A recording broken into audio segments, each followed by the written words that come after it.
રાણીપાટ ગામે પર્યાવરણની જાળવણી અને હરિયાળી ક્રાંતિના ઉદ્દેશ્ય સાથે વીર વછરાજ ગ્રુપ દ્વારા ભવ્ય વૃક્ષારોપણ કાર્યક્રમનું સુંદર આયોજન કરવામાં આવ્યું હતું। આ કાર્યક્રમમાં ગામના યુવાનો, વડીલો અને અગ્રણીઓ મોટી સંખ્યામાં ઉત્સાહભેર જોડાયા હતા।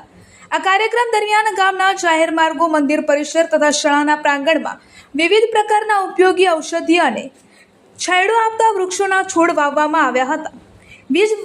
વીર વછરાજ ગ્રુપના સભ્યોએ માત્ર વૃક્ષો વાવવા પૂરતા સીમિત ન રહેતા પરંતુ વાવેલા દરેક છોડનું યોગ્ય જતન થાય, તેને નિયમિત પાણી મળતું રહે અને તેનું રક્ષણ થાય તે માટેની પણ ખાસ જવાબદારી સ્વીકારી છે। આ પ્રસંગે વીર વછરાજ ગ્રુપના આયોજકોએ જણાવ્યું હતું કે વર્તમાન સમયમાં ગ્લોબલ વોર્મિંગ અને પર્યાવરણના અસંતુલનને પહોંચી વળવા માટે વૃક્ષારોપણ એ સમયની માંગ છે। આવનારી પેઢીને સ્વચ્છ અને હરિયાળું વાતાવરણ આપવું એ આપણા સૌની નૈતિક ફરજ છે। ગામના વડીલો અને ગ્રામજનોએ વીર વછરાજ ગ્રુપની આ સામાજિક અને પર્યાવરણલક્ષી કામગીરીને ખૂબ જ બિરદાવી હતી અને યુવાનોના આ સરાહનીય પ્રયાસને પૂર્ણ સહયોગ આપવાની ખાતરી આપી હતી। આ સમગ્ર કાર્યક્રમ ખૂબ જ ઉત્સાહપૂર્વક અને સફળતાપૂર્વક સંપન્ન થયો હતો। રિપોર્ટર છેછરિયા ભરતભાઈ।